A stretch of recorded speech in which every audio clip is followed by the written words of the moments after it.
If you enjoy my videos, then please like, subscribe, and share.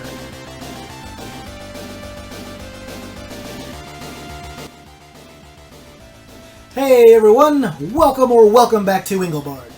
You know, one of my favorite genres back in the late 80s and early 90s was the side-scrolling beat-em-up. If I could have put Double Dragon into an IV and pumped it directly into my bloodstream back then, I would still not have been getting enough Double Dragon. Now, I love the classics from those days, like the aforementioned Double Dragon, Golden Axe, Final Fight, Teenage Mutant Ninja Turtles 1 and 2, The Simpsons arcade game, and many more. Those last three games in particular all came to us from a very small company that no one's ever heard of. I believe the name of it is pronounced Konami or something like that. Oh, relax. I'm just kidding. It's the year 2020, and of course I know the proper way to pronounce the name of that company is bullshit. But to get back to the point, Konami's time in the beat-em-up genre did not begin with well-known licensed titles like Teenage Mutant Ninja Turtles or The Simpsons. No, to see its true beginnings, we have to look back just a little bit further to early 1989 with the release of a game called Crime Fighters. Crime Fighters was followed up by two sequels, Vendetta and then Violent Storm. None of these three games were ever ported to any home game system or computer. So, I'm going to give you a look at all three of these games in Konami's original beat-em-up series. And by original, I mean, not original at all.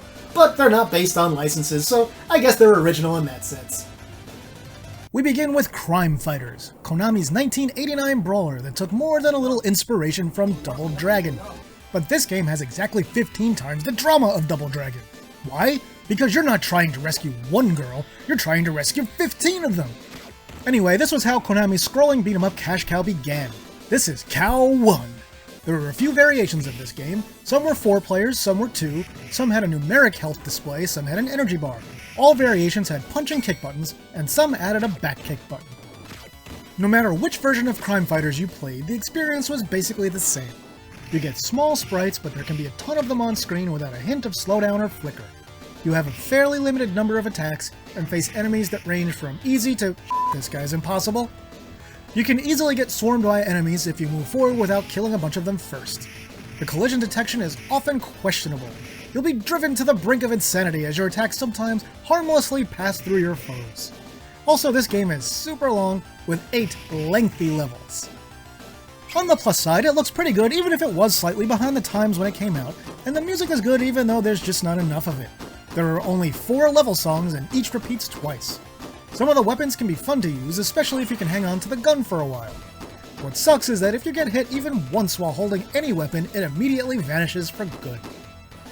With Crime Fighters, Konami decided to target a bit of an older audience, so we have a lot of images of scantily clad women, a stripper in one scene, and plenty of kicks to the balls that cause a bell ring sound and characters to grab their crotches as they hop backward in testicular agony. Too bad they didn't focus more of that creative energy on the enemy AI. It's super annoying in this game, especially when there's more than 2 enemies on screen. So is Crime Fighters worth playing today? I'll give it a firm meh. It has some charm, but it's really tedious, even for a beat-em-up, and that's saying something. It's just way too difficult to really be fun. Some of the bosses are absolutely ridiculous, and honestly it was tough for me to come back to this game and play it for this video, even though I loved it when it was new in the arcades back in 1989. Today, it's more of a curiosity. That belongs in a museum! Also, the bonus fight with all the bosses at the end is ridiculous garbage.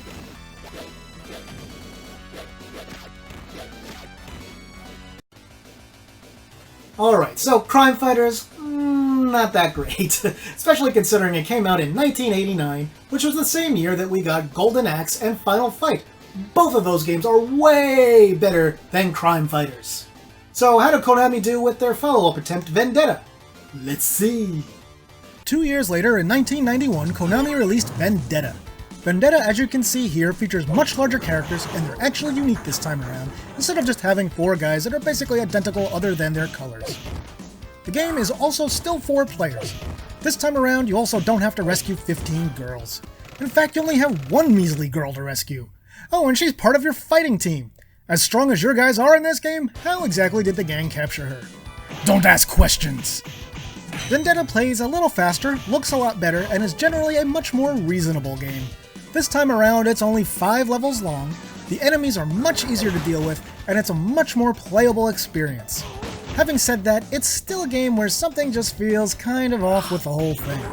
Maybe it's the fact that you still only get punch and kick buttons without a jump button.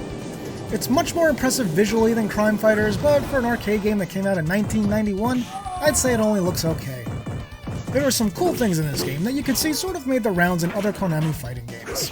You can smash enemies up against a rear wall, something that we'd see a lot of in Batman Returns for the SNES. You can cave in scaffolding to hurt enemies that are either standing on top of it or underneath it. You also have a few different grapple moves this time around. Weapons are generally fun to use and less necessary than in Crime Fighters. The weapons are less effective, but they don't vanish immediately after you take one hit either. The bosses are pretty interesting and much more impressive than those in the original, and they're way less difficult. In the end, Vendetta is a solid improvement over Crime Fighters. It's much more fun to play through and much shorter. You might actually wish this one was a bit longer by the time you reach the end. The problem with Vendetta is that it doesn't exist in a vacuum.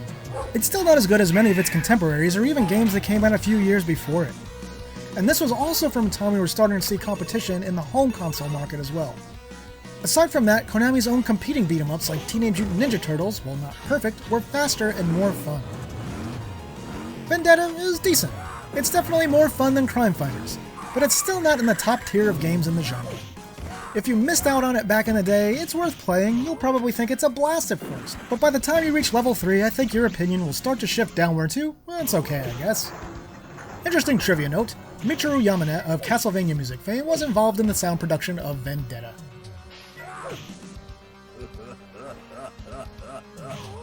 Alright, so 2 down, 1 to go.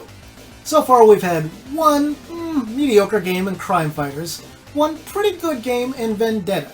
So can Konami take the series into great territory with the last release in the series, Violent Storm? No!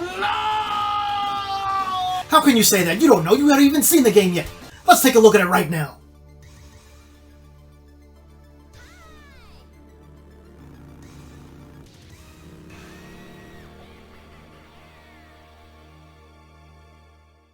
Okay, so in 1993, Konami took another swing at the genre with Violent Storm. At first you may think this one looks a lot different than Crime Fighters and Vendetta and couldn't possibly be part of the same series. Keep playing the game though, and you'll start to see enemies and moves that make you reconsider that opinion. Also, the boss music sounds really similar to Vendetta's. This time around you've got to rescue a kidnapped woman. Jeez guys, can't you come up with an original plot? Unlike the prior games in the series, Violent Storm is 3 players instead of 4. It features much larger characters with more animation than Vendetta. The game moves much faster than its big brothers in the series, and they changed the buttons to attack and jump, which was much more in line with the biggest games in the genre of the time. Punching feels an awful lot like it does in Final Fight this time around, but you walk much faster than that game. You can still kick enemies while they're down, but you do it a little bit differently now. You also have a larger repertoire of moves, including some specials now. In the looks department, Violent Storm is mostly a winner. Why mostly? This is yet another instance where something just feels a bit off with the graphics. I think in general the graphics lack some detail, and the color palette just isn't vibrant enough for the look they were going for. The music in this game is also really weird, featuring a mix of normal chiptunes, hip-hop, and almost what I would say is rockabilly, and the latter 2 styles featuring some songs with lyrics. I strongly feel a lot of the music in this game just does not fit the gameplay at all. Violent Storm is longer than Vendetta, but shorter than Crime Fighters. It has 7 levels, but they're way faster than Crime Fighters, so it's still a considerably shorter game than that one. And even with its speed, it's noticeably longer than Vendetta. The biggest problem with this game is probably its utter lack of originality. A few levels look almost identical to ones from other games in the genre, like Final Fight. I mean, look at this final level. Come on, Konami! Come on! Is Violent Storm worth playing today? Again, like Vendetta, it's decent. I doubt this will become anybody's favorite game in the genre, and despite its impressively large sprites, it still pales in comparison to other games like Streets of Rage 2. So I'd say, yeah, it's worth playing if you like scrolling beat-em-ups. While it's the best playing of the 3 games in its own series, it's still not nearly as good as the best the genre has to offer. You may enjoy going through it once or twice, but you probably won't want to come back to it after that. And oh yeah, the last boss in this game is absolute trash. So there you have it, a look at the 3 games that comprise the Konami Crime Fighters trilogy of beat-em-ups. We've taken a look at Crime Fighters, Vendetta, and Violent Storm. Crime Fighters, as I stated many times at this point, was just a mediocre game. It wasn't even that great back when it was new. Vendetta, on the other hand, was pretty good, but wasn't exactly a heavyweight in the genre, and was eclipsed by other games that have been released both by Konami in the arcades and many other companies on home systems. By the time Violent Storm rolled around in 1993, well, I mean, the bests of the genre were way better than that game, even though it's still pretty good. But pretty good, not really enough to get remembered as a classic, is it? It is a shame that none of these games ever received a port to any home systems. I would really like to have seen it, especially considering that a lot of Konami arcade games were actually better on, say, the NES than they were in the arcades. And it's also kind of disappointing that Konami was able to make their licensed arcade games that were beat-em-ups so good, while they couldn't really apply that same level of quality to their original titles like Vendetta and Violent Storm. So that's gonna just about do it, my retro gaming friends. What do you think of these 3 Konami brawlers? Do they look appealing to you? Do you have fond memories of them from back in the day? Is there a beat-em-up that you think doesn't get the recognition it deserves? I'd love to hear your opinions in the comments. With that, I'll say thanks for watching, and see me later.